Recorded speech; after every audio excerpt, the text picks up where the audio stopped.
Lisa Miller watched the sunrise from the porch of her small home on New Haven Colony. Her hand rested on her rounded belly, feeling the gentle kicks of the baby inside. She was 7 months pregnant now. Behind her, she could hear 5-year-old Ethan playing with his toy spaceships, making whooshing sounds as they flew through imaginary battles. "Mom, when is Dad coming home?" Ethan asked, looking up with bright blue eyes that matched his father's. "Soon, honey," Lisa said, though she wasn't sure. Jack had been gone for 3 months on a classified mission. The official story was that he worked as a deep space navigator on commercial vessels. Only Lisa knew the truth. Commander Jack Miller was one of Earth's most decorated Special Forces officers, currently leading a secret mission somewhere in the Orion sector. "I miss him," Ethan said, returning to his toys. "Me too," Lisa whispered. She checked her comm pad for messages. Nothing from Jack, just the usual colony announcements and weather reports. New Haven was a peaceful place, a farming colony far from the politics of Earth and the Galactic Empire. That's why they had chosen it, a place where Jack could visit between missions where no one knew his real identity. The first sign of trouble came as a low rumble. Lisa felt it in her bones before she heard it. She stepped off the porch and looked up. The clear blue sky darkened as massive ships appeared, blocking the sun. Their hulls were sleek and black, decorated with the red symbols of the Delmarian Empire. "Ethan, come here," Lisa called, grabbing her son and rushing inside. Through the windows, she watched as smaller ships descended toward the colony center. The emergency siren began wailing. "Mom, I'm scared." Ethan clutched her leg. "It's okay, baby, just stay with me," Lisa said, her mind racing. The Empire rarely bothered with small colonies like New Haven. There must be a reason they were here. Her comm pad buzzed with an emergency message. "All colonists report to the main square for processing. Resistance will not be tolerated." Lisa packed a small bag with essentials, water, food bars, Ethan's stuffed bear, and the special comm device Jack had given her for emergencies. She hadn't used it yet. Jack had been clear. Using it would broadcast a signal that could reveal his identity. Only in life or death situations. This isn't life or death yet, she told herself. Just stay calm and blend in. They joined the stream of colonists walking toward the main square. Imperial soldiers in gleaming armor directed people into lines. They carried weapons that hummed with energy. "What do they want?" a woman next to Lisa whispered. "I heard they're taking workers for their mining operations," someone else replied. Lisa kept her head down, holding Ethan's hand tightly. When they reached the front of the line, a soldier pointed a scanning device at her. The device made a strange noise. The soldier checked the reading, then looked at Lisa with sudden interest. "Step aside," he ordered. "You and the child." "Is something wrong?" Lisa asked, trying to keep her voice steady. A taller soldier approached. His armor was more elaborate, marking him as an officer. "The scanner shows unusual readings. Your pregnancy has interesting characteristics." Lisa's heart sank. Jack had warned her about this. Something about his specialized genetic modifications as a Special Forces operative might affect their children. "It's just a normal pregnancy," Lisa said. The officer studied her face. "Your child's DNA pattern is unusual, and you..." He checked the scanner again. "You have trace elements in your bloodstream that match military-grade medical enhancements." "I was treated for a childhood illness," Lisa lied. The treatments were actually part of the protective protocols for spouses of Special Forces members. "Take them to the ship," the officer ordered. "Admiral Zorax will want to see them." "Please," Lisa begged as soldiers surrounded them. "We're just colonists." Ethan began to cry as they were led away from the other colonists. Lisa picked him up, whispering comforting words despite her own fear. "It's going to be okay," she said, though she wasn't sure it was true. As they walked up the ramp into the Imperial shuttle, Lisa looked back at the colony that had been their home. She thought of Jack, somewhere out among the stars, unaware that His family was being taken. "Whatever happens," she whispered to Ethan, "don't tell them about your father." The shuttle carried Lisa and Ethan away from New Haven and up toward the massive Imperial flagship hovering in orbit. Through the viewport, Lisa saw the ship grow larger. It was enormous, at least 5 miles long, with weapons bristling along its dark hull. Red lights pulsed along its sides, and the Imperial symbol glowed at its center. "It's big," Ethan whispered, his eyes wide. "Yes, it is," Lisa said, squeezing his hand. She needed to stay calm for him, even as fear twisted inside her. The shuttle docked in a vast hangar filled with smaller ships and busy with Imperial soldiers. Lisa and Ethan were led out by 4 guards who kept close watch on them. Ethan stayed pressed against her side, overwhelmed by the noise and strange sights. They walked through long hallways with high ceilings. The walls were made of dark metal, with glowing red lines running through them. Soldiers and officers moved quickly, barely glancing at the human woman and child. Lisa memorized every turn and door, a habit Jack had taught her. Finally, they reached a room with a door that slid open automatically. Inside was a living space with 2 beds, a small table, and chairs. There was another door that led to a bathroom. The room was simple but comfortable. "You will stay here," one of the guards said. "Admiral Zorax will see you soon." The door closed behind them with a soft hiss. Lisa checked for cameras and found 2 small ones in the corners of the ceiling. "Are we prisoners?" Ethan asked, climbing onto one of the beds. "No, honey," Lisa lied. "They just want to talk to us." Lisa checked her bag. The guards hadn't taken anything, including the emergency comm device. She slipped it under the mattress of her bed. Not now, she thought. Not yet. An hour later, the door opened. A tall Delmarian entered. His skin was pale blue, and he had ridge-like features where humans would have eyebrows. His uniform was black with red and gold markings that showed his high rank. "I am Admiral Zorax," he said in perfect English. "I apologize for the way you were brought here." Lisa stood protectively in front of Ethan. "Why are we here?" Zorax gestured to the chairs. "Please, sit. I mean you no harm." Reluctantly, Lisa sat with Ethan on her lap. "Your name?" Zorax asked. "Lisa Miller. This is my son, Ethan." Zorax nodded. "Our scans showed unusual readings in your pregnancy. The Empire is interested in genetic diversity." "We're just normal humans," Lisa said. "The scans suggest otherwise," Zorax said, his eyes studying her face. "Your husband, where is he?" "He's a traitor. He's away on business." Zorax smiled slightly. "A traitor, I see. And does this traitor have a name?" "Jack Miller," Lisa said. "Jack Miller," Zorax repeated as if testing the name. "We will need to conduct some tests. Nothing invasive, I assure you. Just standard medical scans. For your safety and the baby's." "And then you'll let us go?" Zorax hesitated. "That will depend on the results." After he left, Lisa sat on the bed, feeling the baby kick inside her. She needed to be careful. The Empire knew something was different about her pregnancy, but they didn't seem to know about Jack's true identity. If they discovered they had the family of Commander Jack Miller, the ghost of Titan, things would get much worse. Later that day, a younger Delmarian officer brought them food. He was shorter than Zorax, with darker blue skin.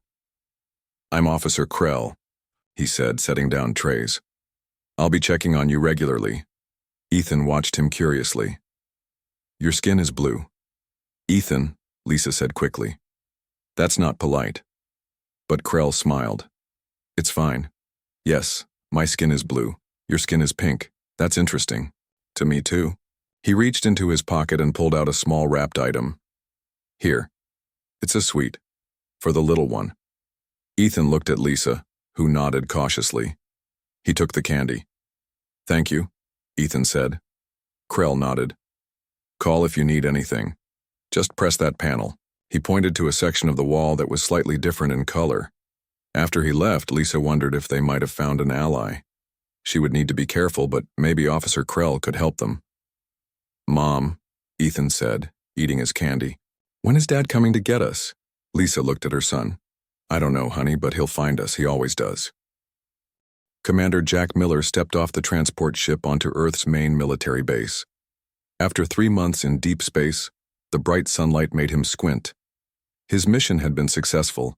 His team had destroyed a pirate base that had been attacking both human and alien ships. No one would know about it. Their missions were always secret. Jack checked his personal comm device, hoping for messages from Lisa. There were none. That wasn't unusual. Communication to New Haven Colony was slow. Still, he felt uneasy. As he walked toward the command building, General Lewis approached him. "Commander Miller," the general said, his face serious. "We need to talk."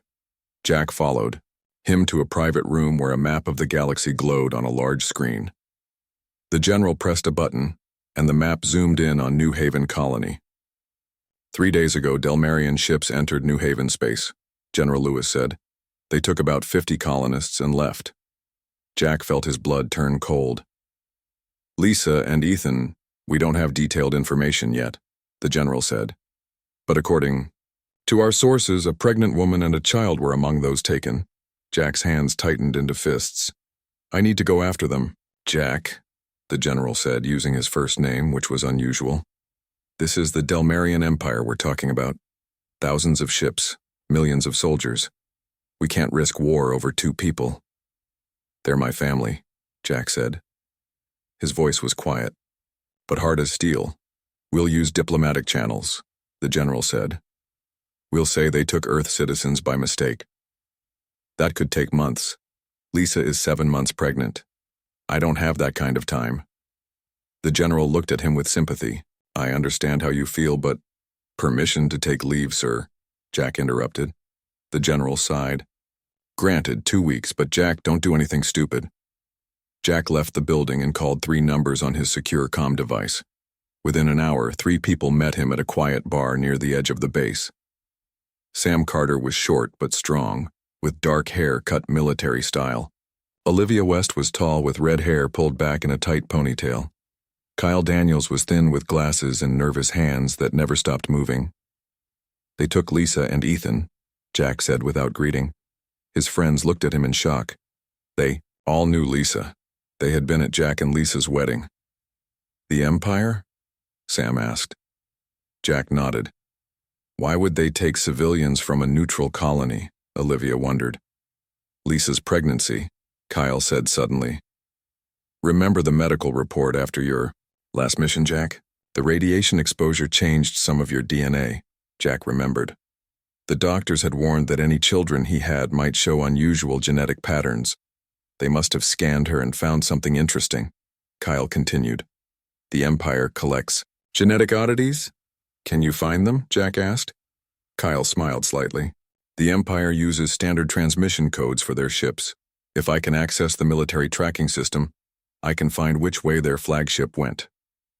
"I can get us a ship," Olivia said. She worked as a test pilot when not on missions with Jack. "This is crazy," Sam said. "We're talking about breaking into the most powerful warship in the galaxy."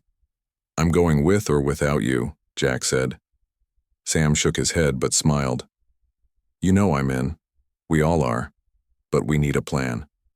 For the next 2 days, they prepared. Kyle hacked into military computers to track the Imperial flagship. It was heading toward the center of Delmarian space, making stops along the way. Olivia borrowed an experimental stealth ship called the Shadow Wolf. It was small but fast, with technology that could hide it from most sensors. Sam gathered weapons and equipment they might need. As a weapons specialist, he knew exactly what would work against Delmarian armor. On the 3rd day, they met at a private landing pad. The Shadow Wolf waited for them, sleek and black against the night sky. "If we get caught, it's treason," Sam said as they loaded their gear. "If we do this right, no one will know we were ever there," Jack replied. "According to my calculations, we can intercept the Imperial flagship in the Proxima system," Kyle said, showing them a map on his tablet. They're scheduled to stop there for refueling. Jack looked at his friends. The best soldiers and specialists Earth had. For years they had completed impossible missions together. But this was different. This was personal. "Thank you," he said simply. Olivia grinned as she powered up the ship. "Let's go get your family, Commander." The shadow wolf rose silently into the night sky, vanishing among the stars. The hunt had begun. A week passed aboard the Imperial flagship. Lisa and Ethan settled into a routine. Each morning, medical staff would scan Lisa's belly without hurting her.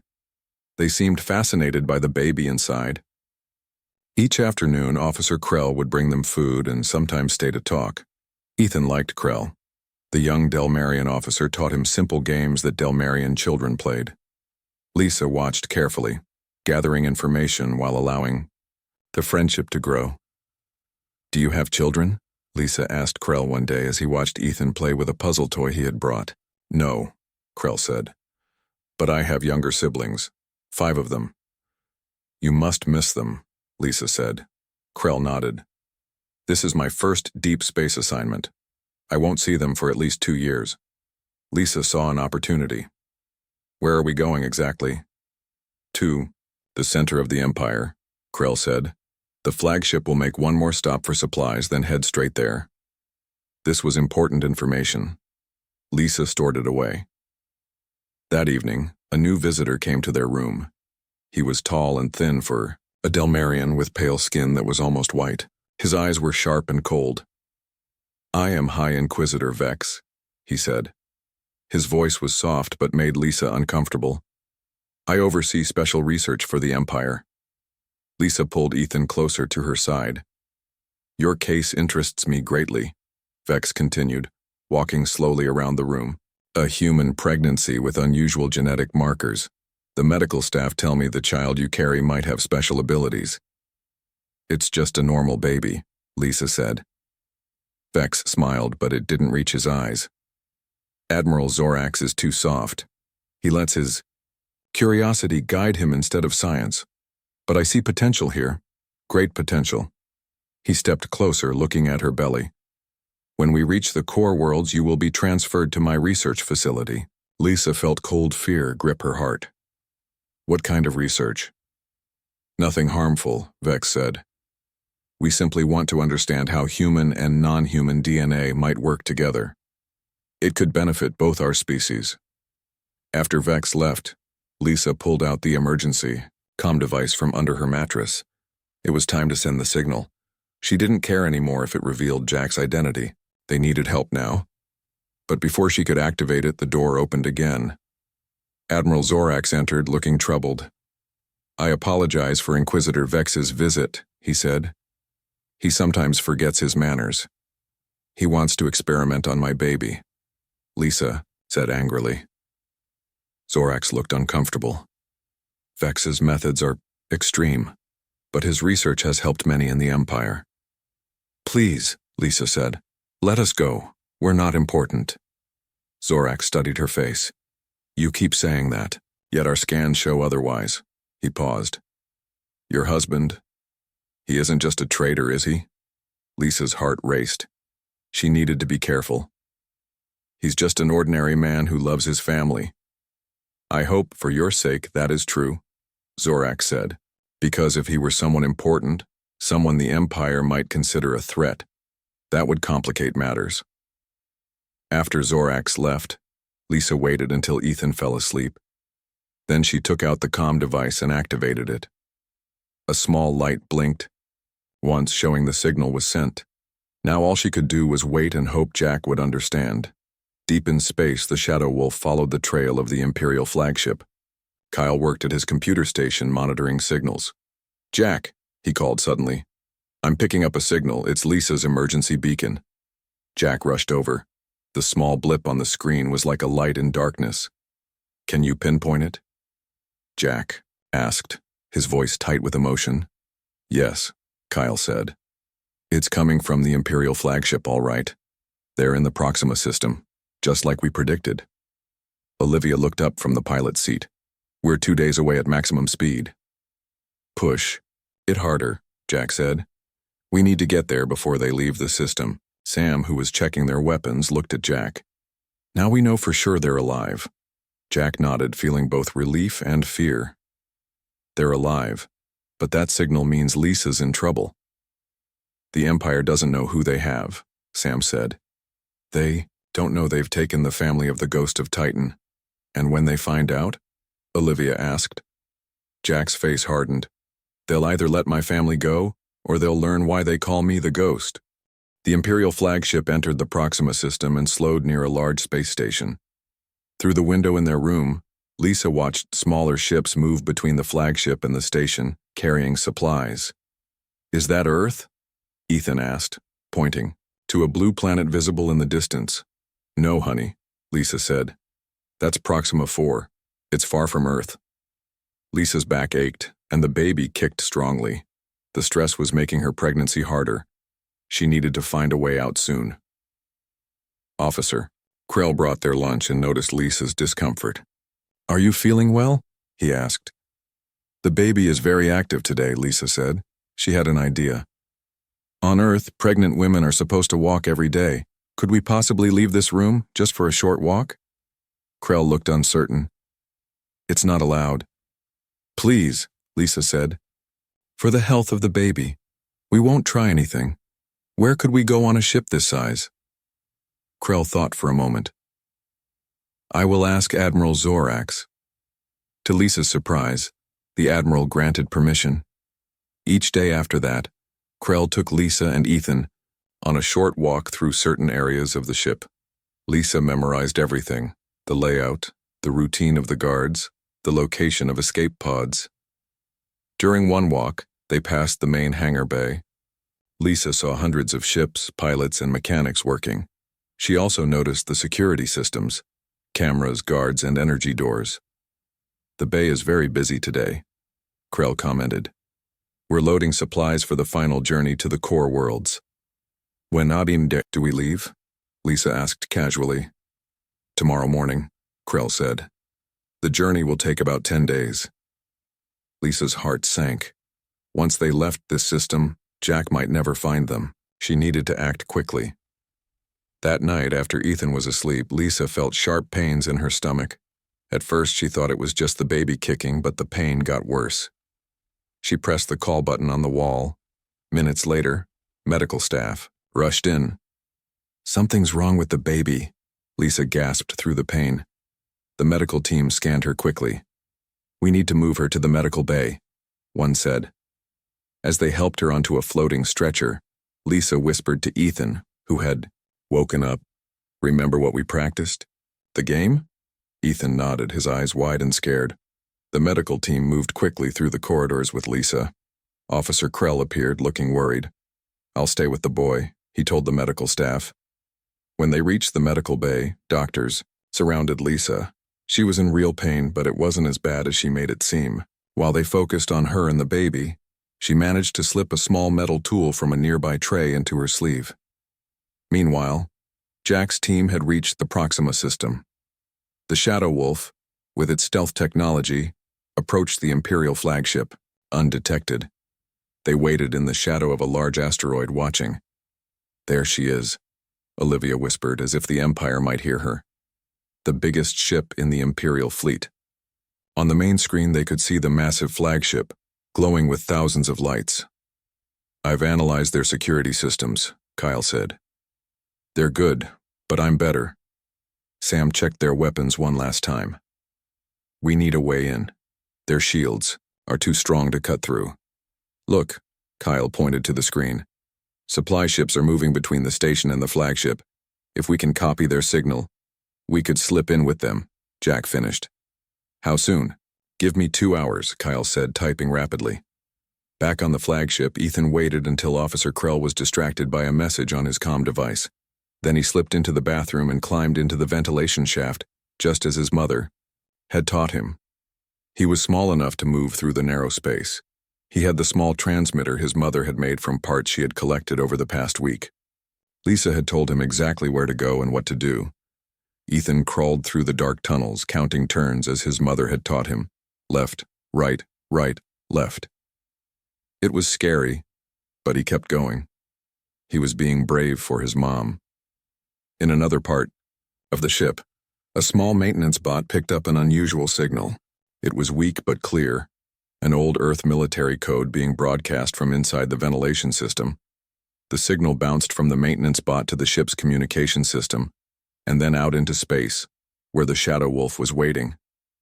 "Jack," Kyle shouted, "I'm picking up a signal from inside the ship. It's an old Earth military distress code." Jack rushed over. "That's Lisa. She's telling us she's in trouble." "Wait," Kyle said, studying the signal. "This is strange.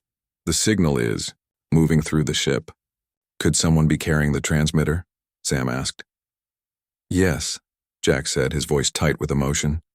"Ethan." Lisa sent Ethan through the ventilation system. Ethan reached the end of the ventilation shaft where light came through a small grate. He peered through it and saw a large room filled with machines. No people were there. Just as his mother had told him, he placed the small transmitter near the grate and pressed the button. A tiny green light started blinking. "Good job, Ethan," he whispered to himself, proud that he had completed his mission. Now he needed to get back to their room before Officer Krell noticed he was gone. He turned around in the tight space and began crawling back the way he came. In the medical bay, the doctors finished examining Lisa. "There's nothing wrong with your baby," one doctor said, looking confused. "The pain you felt was likely just strong movement." Lisa pretended to be relieved. "Thank you.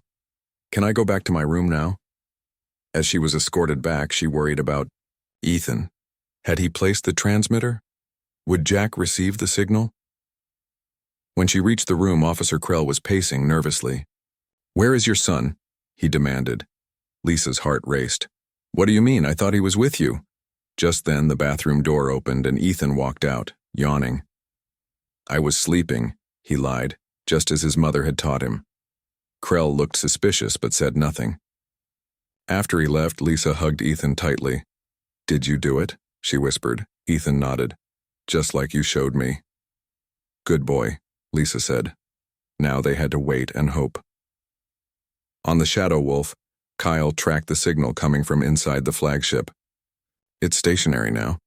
Looks like it's in a communications relay room on Deck 14. "Can we use it to send a message back?" Jack asked. Kyle shook his head. "It's receive only. But we can use it to pinpoint their location on the ship." Olivia studied the flagship through the sensors.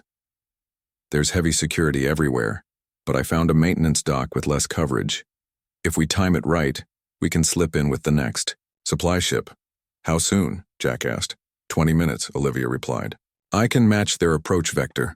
Sam handed out special suits. "These will help us blend in. They change color to match the surroundings." Jack checked his weapon, a small but powerful stunner. "Remember, no lethal force unless absolutely necessary. We don't want to start a war." 20 minutes later, the Shadow Wolf glided silently alongside a supply ship. As the larger vessel docked with the flagship, the Shadow Wolf slipped into an unused maintenance bay nearby. "We're in," Olivia whispered, powering down the engines. The team moved quickly through dark maintenance tunnels. Kyle led the way, following, the signal from Ethan's transmitter on his handheld device. "Guards ahead," Sam warned, peering around a corner. They waited as a patrol passed, then continued. They reached a junction where Kyle pointed left. "Lisa and Ethan's quarters should be that way about 200 meters, he said. "The signal is coming from somewhere above us." "Sam, you and Olivia go to their quarters," Jack ordered. "I'll follow the signal with Kyle." The team split up. Jack and Kyle climbed through service ladders toward the source of the signal. When they reached Deck 14, they found the small transmitter blinking near a ventilation grate. "Ethan was here," Jack said, picking up the device. His heart ached thinking of his son crawling through these dark tunnels alone. Meanwhile, Sam and Olivia reached the corridor outside Lisa and Ethan's quarters. 2 guards stood at the door. "I'll distract them," Olivia said. She took a small device from her pocket and tossed it down the hall. It sparked and made a loud noise. When the guards went to investigate, Sam and Olivia slipped past them to the door. Sam quickly bypassed the lock. The door slid open and they rushed inside, only to find the room empty. "They're gone," Olivia said. At that moment, alarms began blaring throughout the ship. A voice came over the speakers. Security alert. Intruders. Detected in Maintenance Section B. All personnel to battle stations. In the medical bay, Lisa heard the alarms. The doctors rushed out, leaving her alone.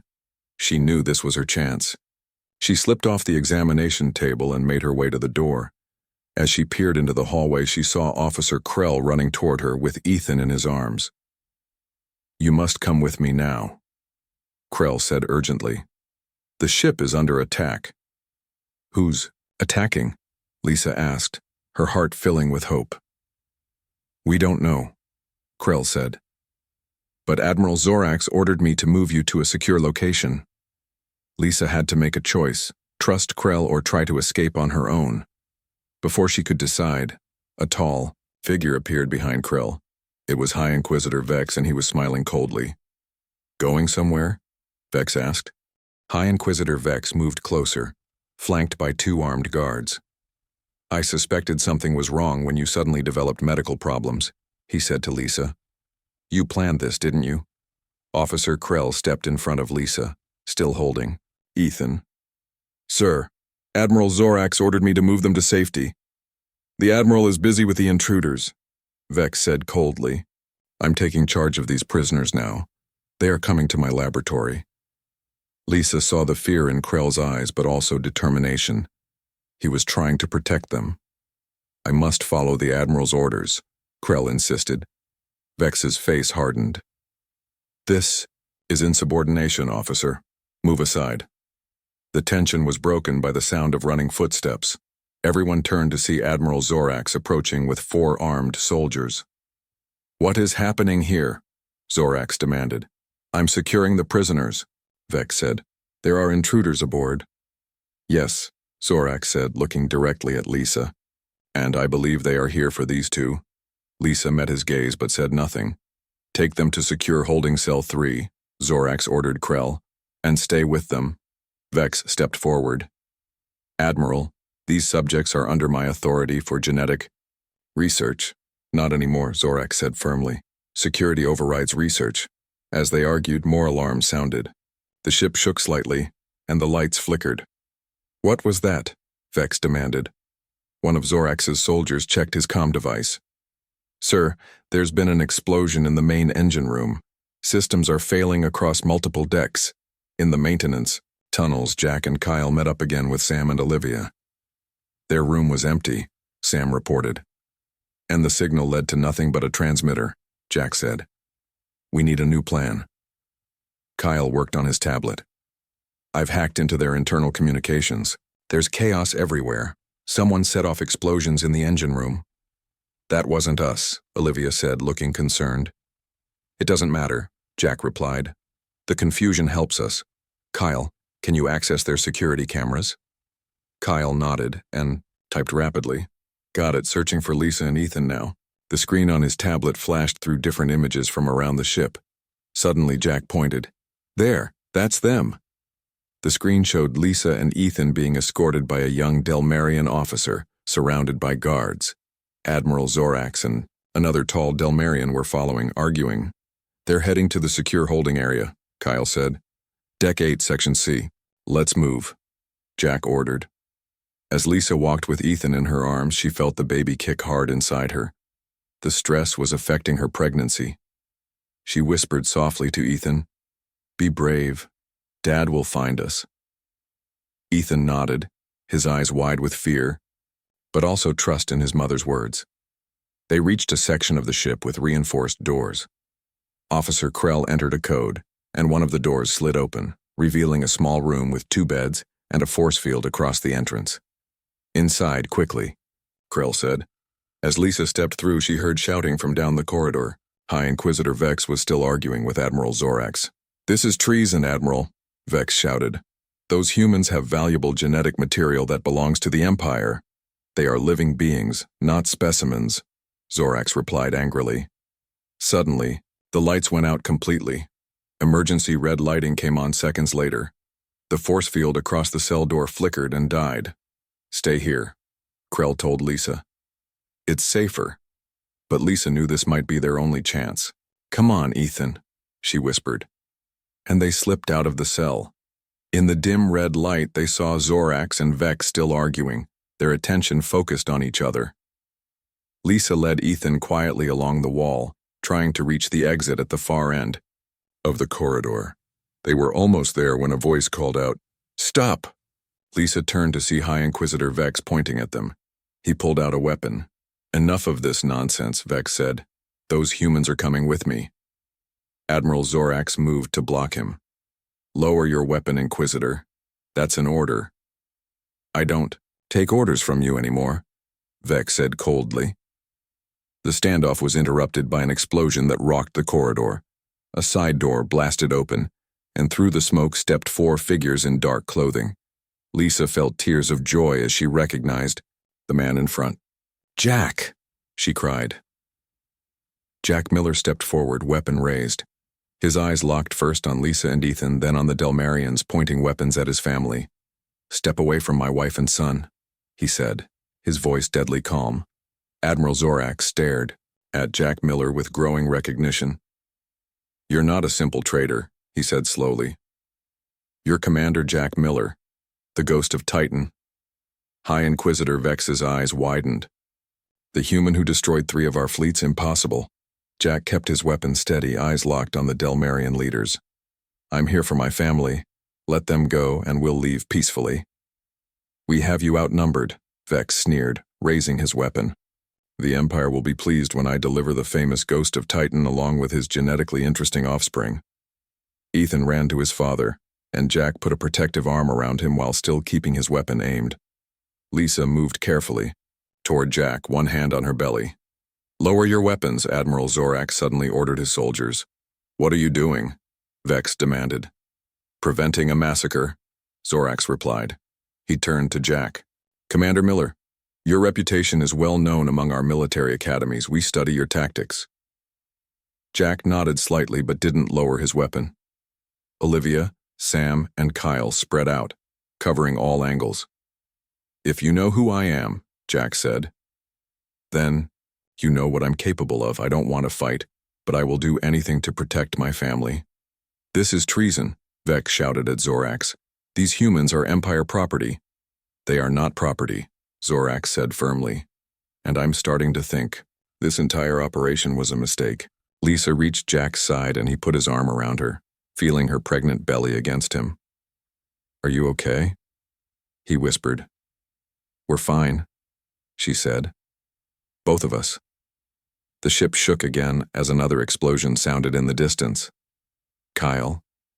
Jack called. "What's our exit route?" "Hangar Bay 3 is closest," Kyle replied, checking his tablet. "2 decks down." Officer Krell stepped forward cautiously. "I can lead you there through maintenance corridors. Fewer guards." Vex pointed his weapon at Krell. "Another traitor!" In one swift motion, Admiral Zorax knocked Vex's arm aside as he fired. The blast hit the wall. Sam immediately fired his stunner and Vex collapsed to the floor unconscious. "Go," Zorax said to Jack. "Take your family and leave. Officer Krell will show you the way." "Why are you helping us?" Jack asked suspiciously.